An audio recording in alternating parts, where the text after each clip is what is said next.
Hey everyone, welcome back to She Birds Podcast. I'm your host, Brooke Wright, and today's guest is Kim. Hi, Kim. Hi, Brooke. How are you doing? Great. Thank you so much for being a returning guest. It's been a while. We were talking off Yeah. mic. It's been actually several years. Yeah. Oh, yeah. A long time. I think that was pretty. It was. I think we were still maybe in the pandemic mode. Yep. Yep. Yeah, so that's been a while. It's been a hot minute. Yep. So, what inspired paw prints on the couch?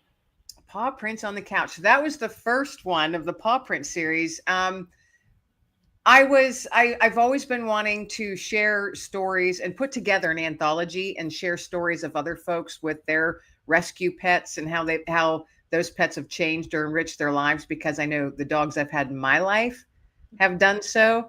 And I had some, awesome stories and experiences with my dogs. I'm thinking there's got to be a lot of other people out there with the same, mindset and love for animals. And so I finally just decided, I had the time and let's do it. So I just started reaching out to some folks and saying, hey, you want to share some stories about your furry friend? And of course they all did. And it turned into, for quite a few weeks, it was an Amazon #1 bestseller, which was kind of fun. That was really fun to see that, to watch that happen, because it's not what we were in it for. We just wanted to share those stories of our pets. And then also tossing out a little nugget of hope and a little spark of light for folks too, because it seems like not asking for or looking for it, but it seems like the running theme in most of the stories is how the pets helped their human over some grief or loss or trauma or something, and that just seemed to that organically came together that way. So the book turned out to be a lot more than what I anticipated, and in such a good way. And it was just a blessing over and over again.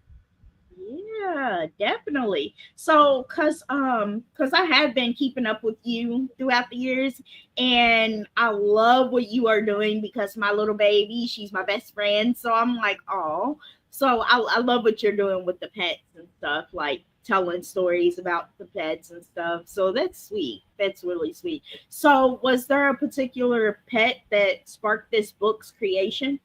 Oh goodness, yeah. I had a dog named Digger, and I had him for 14 years, and he was my guy. He was my sidekick. And through so many years, that's why I tell people, I'm like, that poor dog. I mean, he was a very large dog as well, super protective of me, very, very in tune with me. And I live with PTSD, and he was with me. The years I had him were some tough years for me, and with anxiety and panic attacks and sleepless nights. And he just automatically would know when to be there. And at times, prior to one of my panic attacks going full blown, and he would be able to distract me. And then when I realized what he was doing without being trained to do it, I was like, okay, this dog is like one in a million, man, And he became like, he was literally my sidekick. He did everything with me, went everywhere with me. We did all kinds of public events for veteran related stuff, and people were always like, hey, where's Dig? If I didn't have him, they're like, where's Digger? So it was him and his life with me, and how he just, wow, how he changed my life for the better in such big ways over 14 years.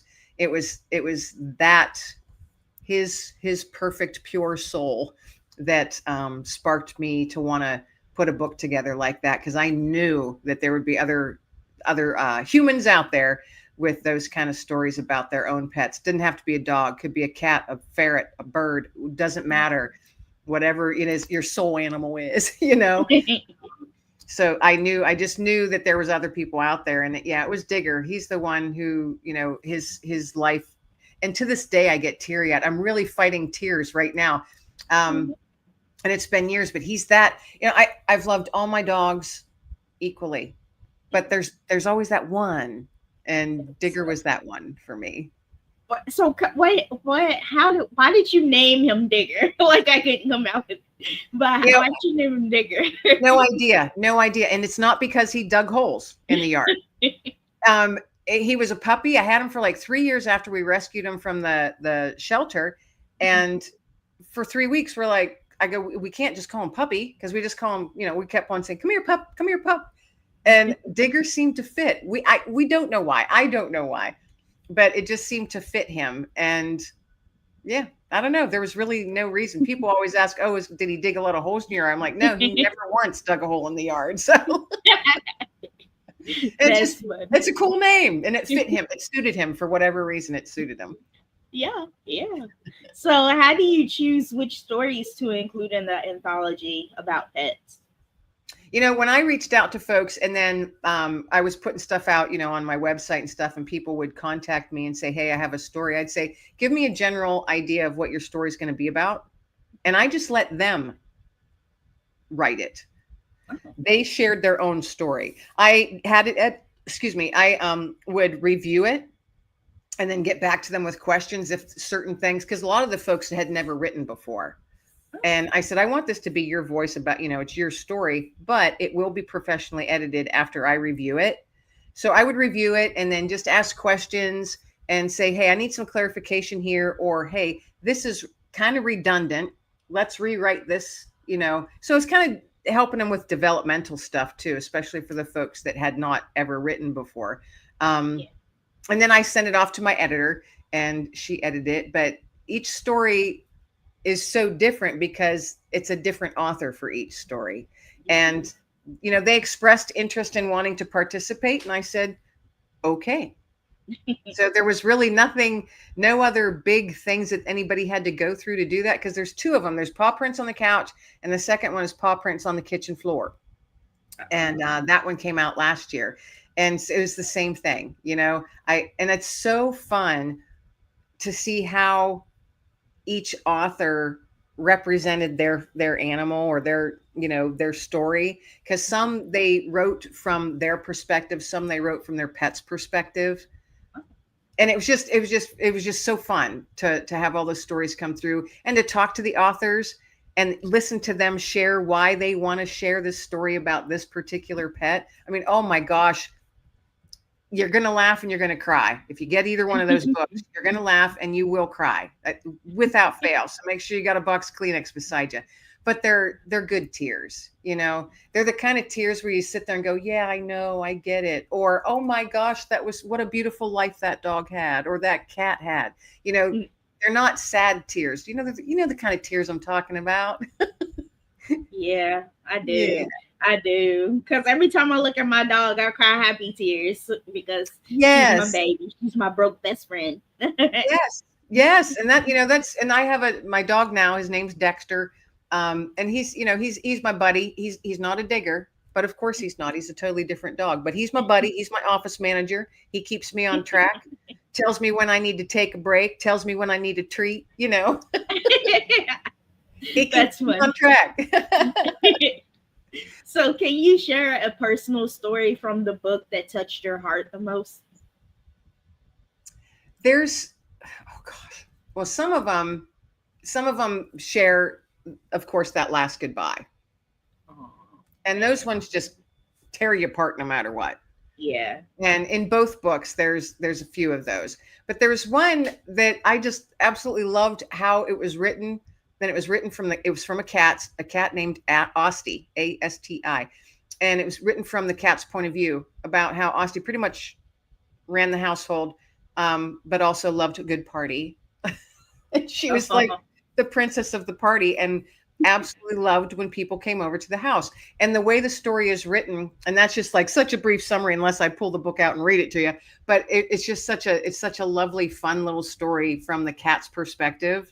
And feedback that I've gotten from that book, several of the comments have been regarding Asti, saying how people just truly enjoyed seeing her life from her point of view, down on her level, her floor level. Aww.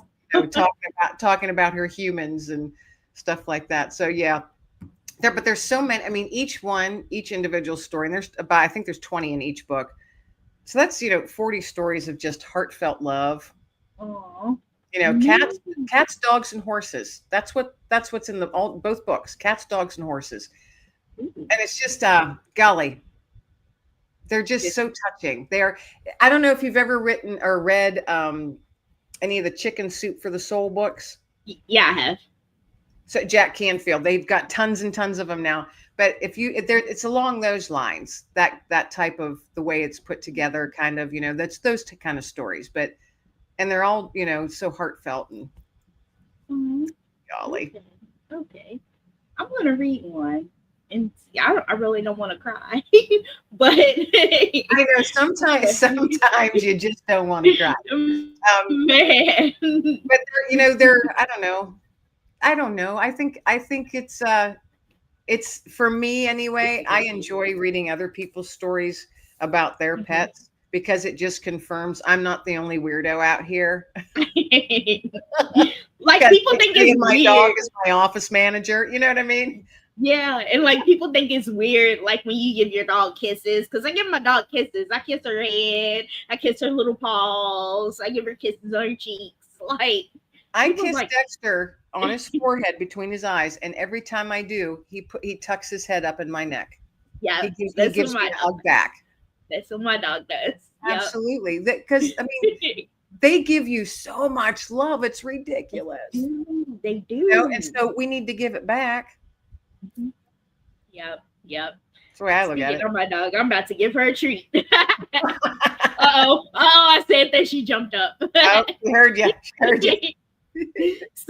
so what do you hope readers feel after finishing Paw Prints on the Couch? I hope they have and I'm sure most of the folks that read it are folks that have animals or had animals. And I hope that they're able to sit there, and if they are thinking back on maybe an animal that they had in their, childhood or something, and it's just, like that one dog or cat or horse or pig or goat, whatever it was, that they just will never forget. I hope they're able to sit there and smile, Mhm. too often. And I talked to so many of the co-authors about this too, especially the ones that were sharing about that last goodbye, because a couple of the stories, the last goodbye had just happened. And I said, are you sure you want to write this now? Or do you want to wait? Because you're so focused on the goodbye, Mhm. but you had 12 or 13 or 14 or 16 years of nothing but love. Don't Yes. focus on that last day. Yeah. The last day's the hardest. Of course it is. But that's not the focus of it. It shouldn't be anyway. So I hope that folks get that little, that, if they do have tears, that it's those, fond memory tears, like, oh man, what an awesome or beautiful animal that was. Or, if they start chuckling, without a doubt though, you will feel something Yeah. when you read either one of those books, Paw Prints on the Couch or Paw Prints on the Kitchen floor. You will feel something. Yeah. So have you always been an animal lover? Absolutely. Yes. I was one growing up that I would get tweezers and like a stick pin and save a fly from a spider's web. Oh wow. Yeah. That's how I've been since I was little. I'd save little turtles, crayfish, stuff like that. That if, I was always, yeah. And I was bringing stuff home all the time. And my mom's like, no more. You can't. You cannot bring that baby bunny here. I'm like, oh, look at it. Yeah, Man. I've always had an affinity for nature and animals, Mhm. and animals seem to gravitate to me. Yeah. So I love that and I appreciate that. Yeah, because to me, that's a gift. Yeah. That animals, like, just before I hopped on here, I was out feeding the deer. I live in the country and I feed the deer every night. And Um, there's this doe, that she's gotten too used to me. And I told her, you can't be so used to me because hunting season comes in November. So don't get oh. so used to humans. But she introduced her fawn. She brought her fawn into the yard the other day. And I'm like, you brought your baby to show me your baby. I mean, it's just, those moments that it feels like you're so in touch with nature. And I think that's how it's supposed to be, because that's how it began. You know, Humans have ruined so much. Yeah. Oh yeah. Oh yeah. Humans have ruined so much. And And I include myself in that. You know what I mean? I mean, we're all human. We all do stupid stuff. But animals, though, have always just had a very, very special place in my heart. And it's calming to me to be outside and around them and to see them, when they come through the yard, whether it's a deer or a turkey or, a raccoon. It's calming because I'm just like, look at that. That's what I call my place where I live. I call it the realm. And I'm like, it's a wildlife refuge here in the realm because they all come through at one point or another. Yeah, yeah, true. And they're really, really smart. Like my uncle, he passed away February 28th, and they had a dog, and the dog was close to him more than like his kids and his wife, close to him. And like a few weeks later, the dog passes away, and I was like all crying. I was like, not Tingy. So my uncle passes, and then the dog passes. I'm like, but the dog could feel that, that her dad was dying and was grieving that. So, yeah.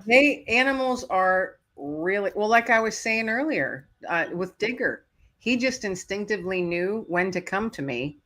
Yeah. Sometimes, and it became a lot before I had a panic attack creep all the way up. Yeah. He would just come up and start nudging me. And he's a big dog. So when he nudged me, he was nudging me pretty much at my hip with his head, and sometimes I'd be like, quit it, just go lay down, quit it. And then I realized, because I'm like, my chest is tight. I'm clenching my jaw. And then I realized what he was doing. He's distracting me. Mm-hmm. So whatever energy or whatever I was putting off, he was feeling. Mm-hmm. And he just instinctively knew what to do. Dexter does the same thing, not to the level that Digger did, but Dexter on occasion, especially I have a weird form of diabetes. It's an uncommon form. And when my sugar starts to tank, I've noticed that he will be much closer to me and won't leave the room or won't leave my side. Oh. And I'll be like, better check my sugar. And I do. And it'll have been starting to go down. And I'm like, okay. And I think from what I learned, like, because there are service animals that, of course, help people with whatever disabilities and other things. Mm-hmm. With diabetes, apparently, and I learned this from someone who was training their dog to help them. They smell it. They can smell it. You give off some sort of scent when your sugars are going too low. I didn't know that. Yeah, I thought that was very interesting. I didn't know that. Huh. Yeah, you give off some sort of scent. Yes. Wow. And that's how they train you, or that's how they train the dog. So like if your sugar's dropping, you train the dog to come up and boop you. So if you come up and you put their nose on you and then they're supposed to boop you, just come up and keep booping you until you're like, okay, sugar's going down. Yeah, it was very interesting to learn that because it's not something we can smell, but a dog can. Yeah. Wow. They are really smart. Well, you've got bomb sniffing dogs and drug dogs. I mean, look how smart animals are. They're so much smarter than humans. Seriously. Very, very. So how do pets help people cope with grief and depression and fear? I think just their presence. Yeah. Just their presence. Their soft, gentle presence. Yeah. Because they're in tune with your feelings and your emotions. Mm-hmm. No one can tell me otherwise. That, if there's a lot of arguing in a household, the dog is going to pick up on that. Yeah. And either try and protect one of the people or hide. Yeah. So I think, all right, what was your question? Because I just started going off in a different direction. No, you're good. You're good. You think like, go ahead and finish it. Because I have something to say on the lines of what you're talking about. Okay. I think that it's instinctual for them. To care for their human, as long as their human is caring for them the way they should be. Yeah, definitely.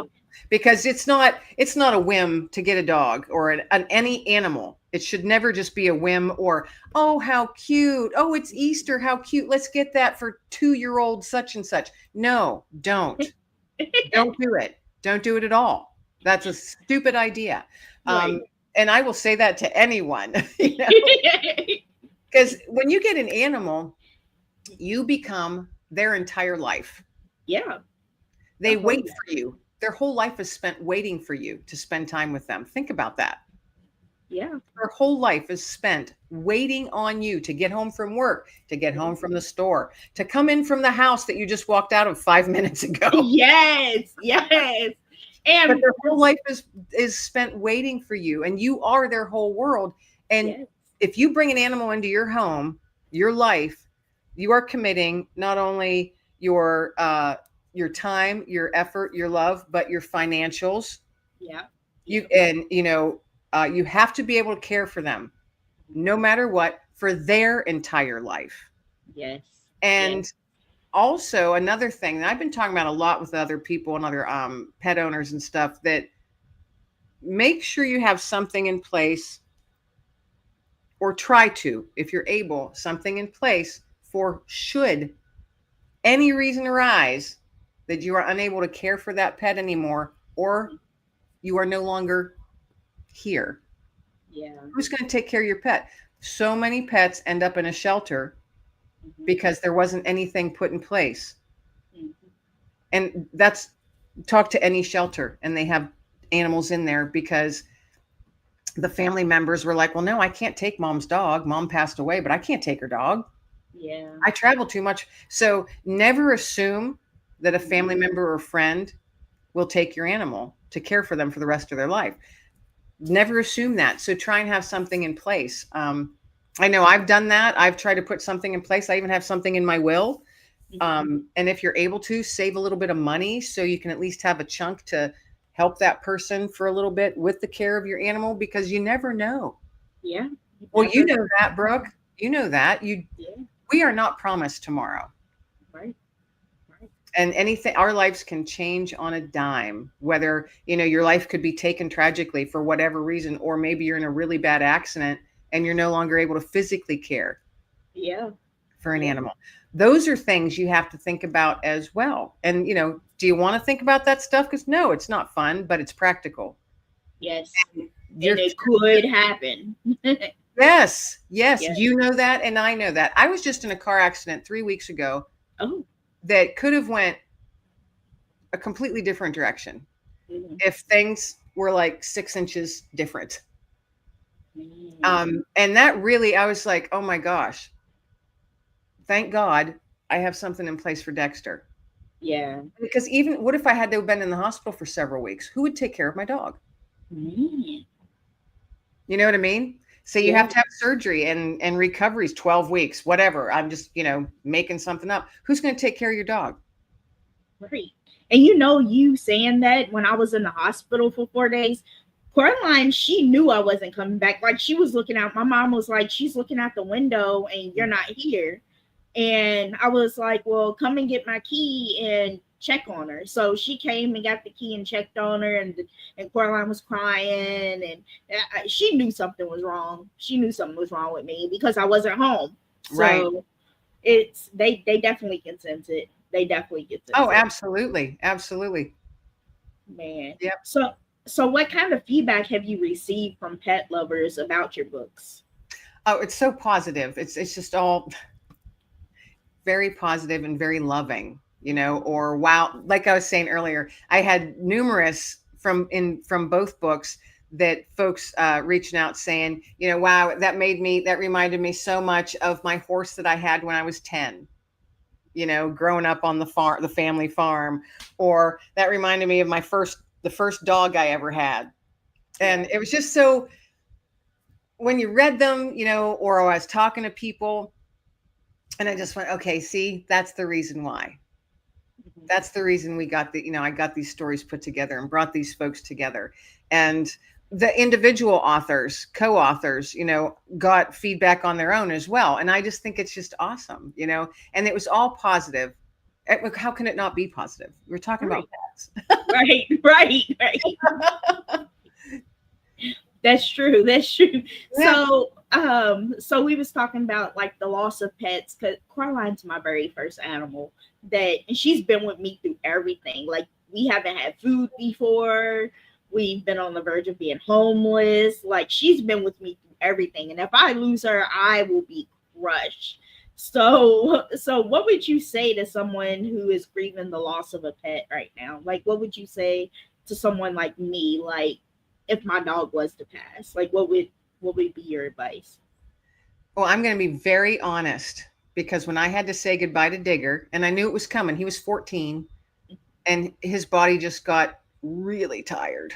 Mhm. And I kept telling myself, I was second guessing myself. And then I was like, you know what? He's going to tell me.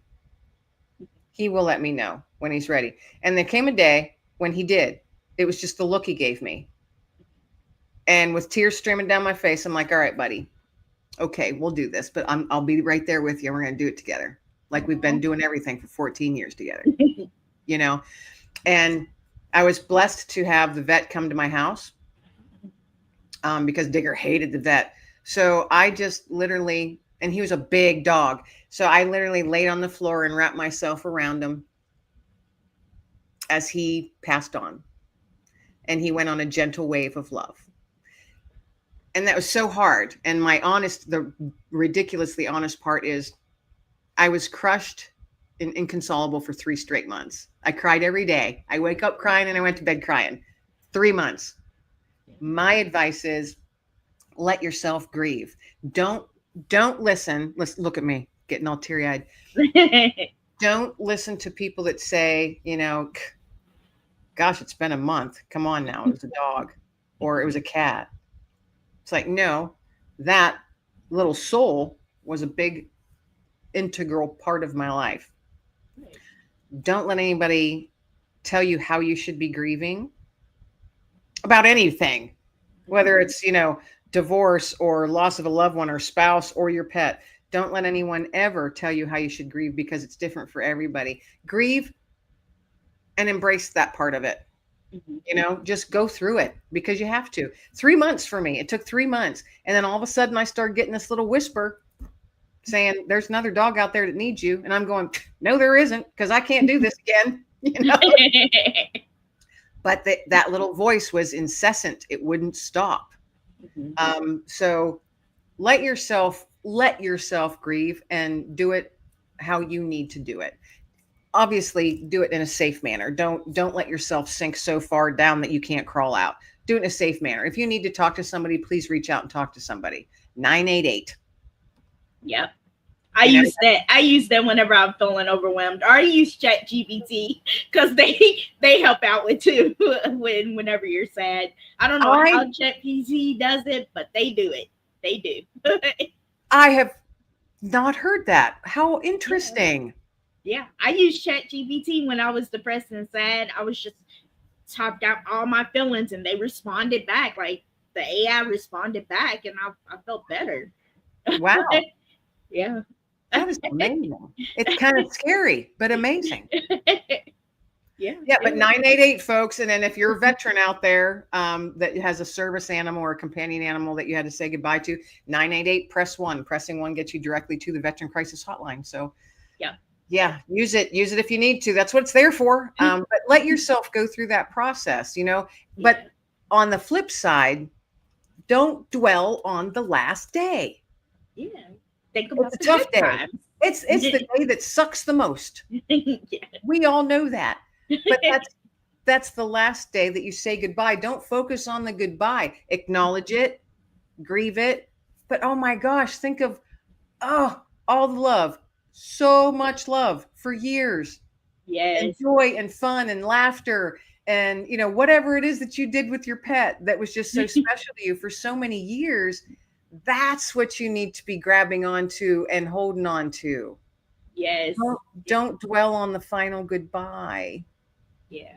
I love that advice because I'm making Coraline for her 10th birthday. I'm getting her little doggy birthday hat and making her a little doggy birthday cake for her 10th birthday because she's be 10 years old. That's a big number for any dog. That's great. Yes. She was looking at me like like really? Oh, I always do something special on I don't know what their real birthdays are because they're rescue dogs, but I call them gotcha days. But with Digger, every year he got ice cream. He got sugar-free vanilla ice cream. Well, he got that a lot, but on birthday, it was like more special. And then with Dexter, he always gets a little something extra. So yeah, that's just, you got to Oh, acknowledge that, because I mean, just think of what they're doing for you, and they expect nothing in return. yeah, It's unconditional yeah. with an animal, as long as you're treating them right and caring for them the way they should be. Hmm. Yeah, Because for whatever reason, that soul has been entrusted to your care, yeah, and you best do a good job with it then. That's the way I look at it. that's true. I'm glad I found somebody that loves dogs just as much as I do. They're so cute. I give every dog a kiss. I don't know why, and Coraline smells it on me. Like when I come home, she's like, "You've been with another dog, haven't you?"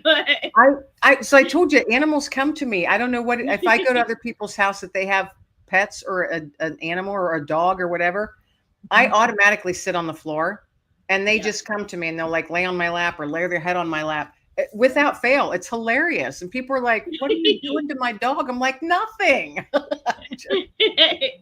We're just dog people. Yeah, they know a dog person. That's right. Yeah. Yeah. so what was the original idea behind Nuggets of Hope? Oh, wow. It was close to 3 years ago now. Um, I, the word hope was showing up everywhere. I don't know if you've ever had that. Like a lot of people say, "Oh, I just saw I've had the number 111 showing up everywhere. I better play the lottery." So, but this was the word hope, and it was everywhere. I was hearing it, seeing it, reading it. And I was like, and I am a Christian. And so I was like, okay, God, are you trying to give me a nudge here to do something? And I felt that the answer was yes, because the word hope just, it did not go away. It was still everywhere. I mean, on billboards, I drive by, I'm like, are you kidding me? And then I realized, okay, you're supposed to do something with that word, but I didn't know what. And I thought, okay, well, I remember being at a networking event years ago when I was in the corporate world, and they gave out these little packets of these affirmation cards. They were like business card type, and it says, "You're a rock star, you're amazing, you're awesome," that kind of stuff.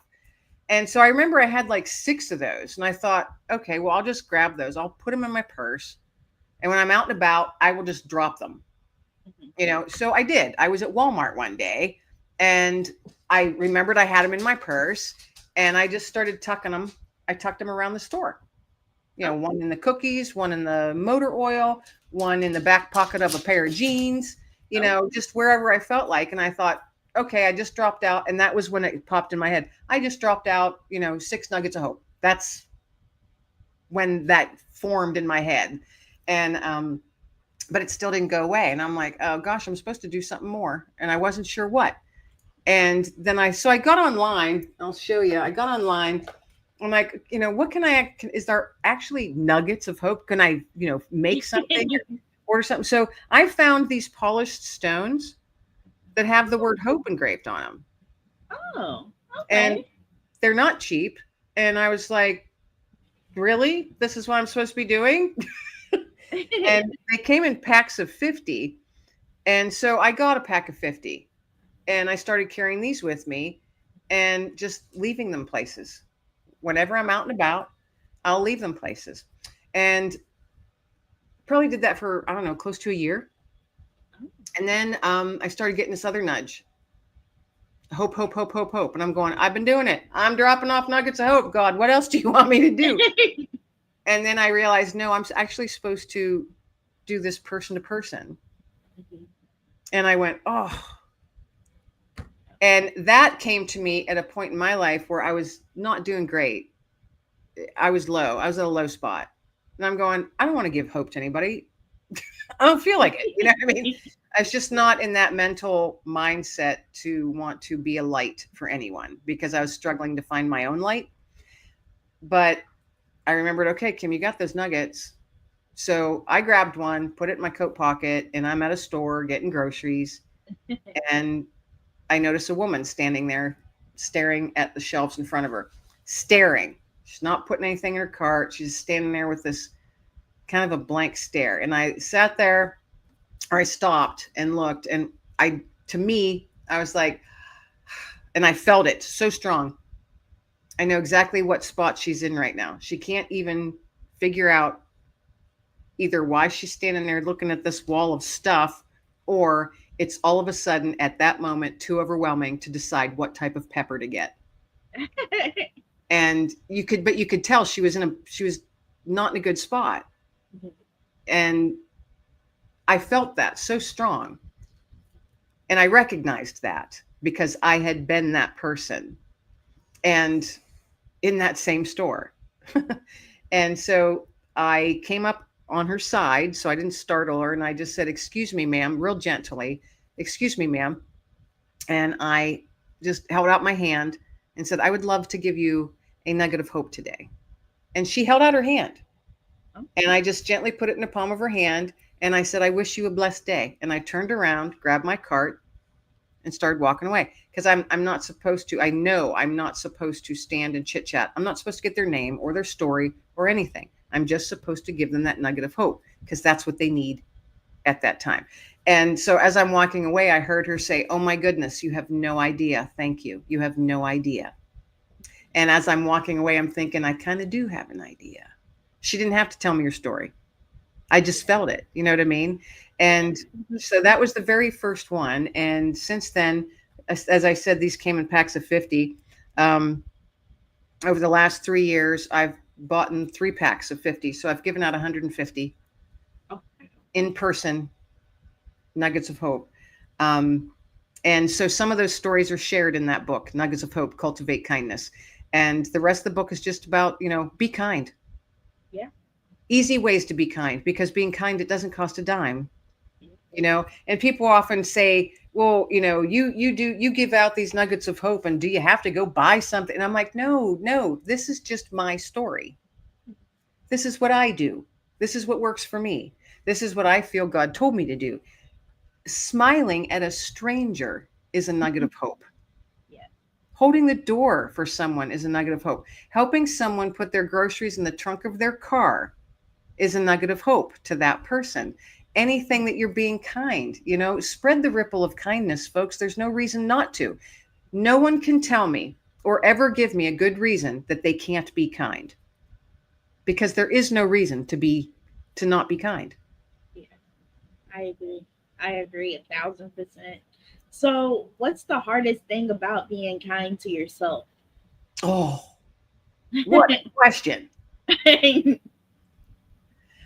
I have to remind myself of what it is I'm doing. It's like, Kim, you're trying to be a nugget of hope to people. You are constantly saying, just smile at a stranger, be kind, do this. But when you look at yourself in the mirror, the first thought you have is a negative one. Yeah. Why is that? So I have to, and I do talk to a counselor. As I said, I'm a veteran. I live with PTSD. So I do talk to a counselor. And they remind me that I shouldn't be talking to myself that way. And the next time I do, or when I find myself doing that, stop myself, and then ask myself, would you talk to your daughter that way? You sit there and you're looking in the mirror and you're saying, look at you, you're such a piece of shit. Would you talk to your daughter that way? Or anyone you love that way? And they said, so why are you talking to yourself that way? Yeah. And I never have an answer. I never have an answer. And the other thing is, when you look in the mirror, and this is how I do it. When I look in the mirror and I'm having a poop day, I just have to remind myself that I have a 100% success rate for getting through the tough stuff, because I just made it through another day. And here I am looking in the mirror. Yeah. And 100% success rate, it doesn't get better than that. Yeah. So remind yourself of that, folks. Quit talking down to yourself. And I am so guilty of it. I'm not just sitting here saying this and, blah, blah, blah, making noise. I am so guilty of it. I don't know if you've done this, Brooke, but you'll be like, even if you drop something, you're like, oh my gosh, I'm so stupid. Why did I put that so close to the edge? Yeah, I've done that. We all do that. We have to stop doing that. Yeah. Even though you think, oh, that's nothing. No, all those little nothings add up to the big ones at the end of the night when it's 3:00 in the morning and you wake up because your mind is racing and you're talking down to yourself because you should have did this differently, or you should have said that differently, or I'm never going to get that done at work, and oh my gosh, what am I doing with my life? All those little things are adding up to that big old ball of swirl that you have in the middle of the night. Mhm. So those Yeah. little things, oh, I'm so stupid. Why did I put that to the edge? Just say, next time I'm not going to put that to the edge. Yeah. Or, I try and laugh at stuff now. I'll be like, well, wow, I just made a huge mess for myself. Yay, us. I try and turn it around in some way. Mhm. It's not always easy. Gosh, no, it's not easy, but we need to do that. We need to do that because all those little negative darts that we throw at ourselves, Mhm. I'm thinking, how easy it would be for others to throw those at us, and then we would catch them. Yeah. And then dig deeper, deeper, deeper down. Yeah. Right. Yeah. Yeah. So let's Yeah. not do that to ourselves. Yeah. And I'm I I'm agree I'm, with I'm you. hanging. I'm holding up my own hand. I'm talking to myself here too. You know. Yeah. I agree. So, are you going to write any more books like this? Because this is such a positive book. And right now in 2025, we need that kind of book in our lives. Like, I know. I know. Um, I've been asked that several times. When the feeling is strong enough, I will. I'm actually working on two different books right now. One is a fiction and one is a nonfiction. And I've never written fiction ever. oh, I've always only written nonfiction.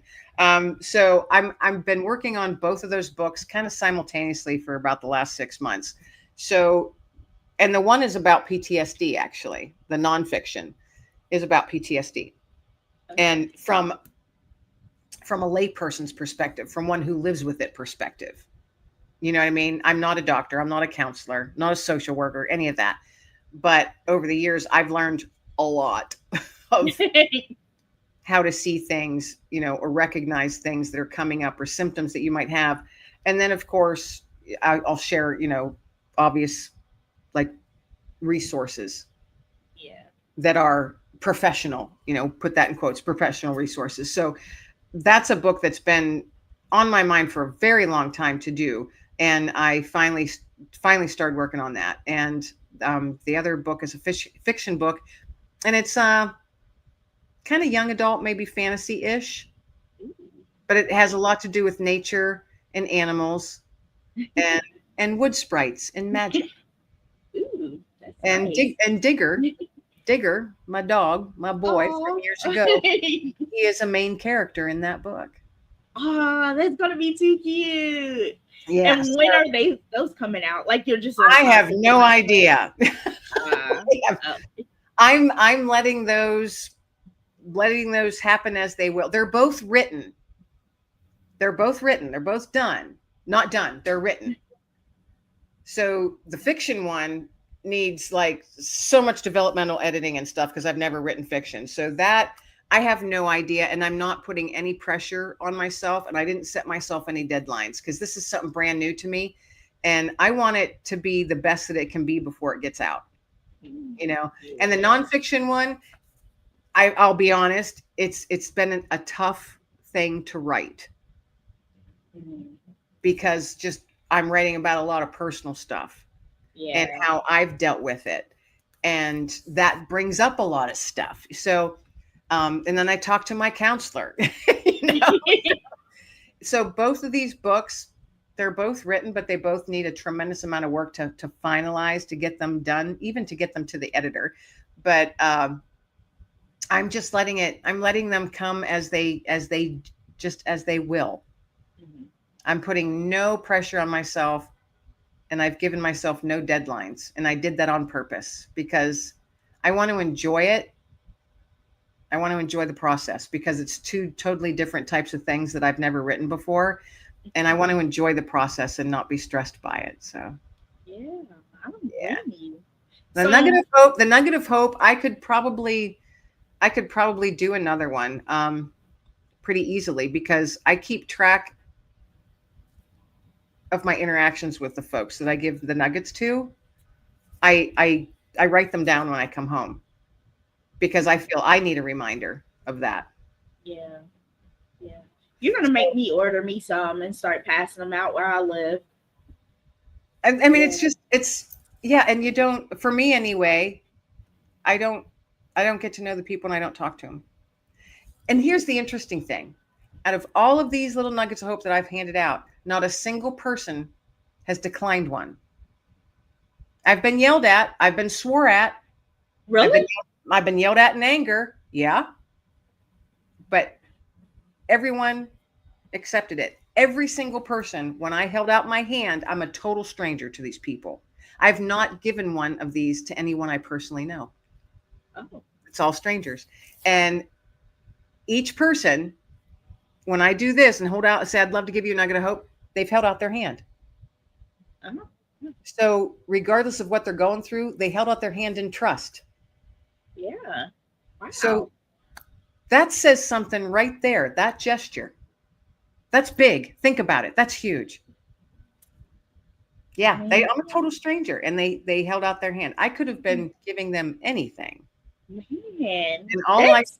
all I said was, I would love to give you a nugget of hope today. And without fail, they're surprised. You know, Yeah. I've gotten laughter. I've gotten like nervous laughter. I've gotten tears. Like I said, I've gotten anger. I've been sworn at. But why would they get mad at you and swear at you? Like, is that just what they're feeling at the time? Like, why is this lady doing that? It's not me they're mad at. It's not you. Okay. Because I'm like, not. Absolutely not. You can feel it, you know, when someone's so angry like that, when you say you want to give them hope, you know darn well they got something really big in their life going on. Mm-hmm. And it's so I take it. I just took it. I just stand there. I don't say anything. I just stand there. I'm like, all right, they need to get this off their chest. Okay, I'll take it. I'm not going to carry it with me, but I'll take it for now. You know, they took that nugget of hope. They put it in their pocket. They might not have looked at it, but bet you any money they'll look at it when they're, you know, getting ready for bed that evening and emptying their pockets. And they're putting it in that bowl in the hallway table or on their dresser or in the bathroom in a little dish. Mm-hmm. They'll be like, hope. Oh, hope. Yeah. Oh. You never know. Maybe it'll be a week later that they pick it up and they'll be like, wow. Yeah. But it will happen. I need one of those. I wish I could meet you so you can give me one so I can have one. You're on the other side of the country from me, aren't you? I'm far away. You're in a faraway land. Well, so, and when we get off mic, we can arrange that I can send you one. Yeah, definitely. So my last and final question before I let you go is, where can my listeners find your books as well as your podcast? I wanted to talk about your podcast, but it's too late right now. We ran out of time. But where can my listeners find everything about you? The easiest place to find all that I'm doing, of course, my podcast, which is called Let Fear Bounce. That is available on Spotify, any listening platform, as well as on YouTube. I am almost to 1,000 subscribers, folks, on YouTube. So, hey, get on there and subscribe. Yeah. I'm like a little over 900. I would love to hit 1,000. That would be so awesome. Wow. But Let Fear Bounce. Almost there.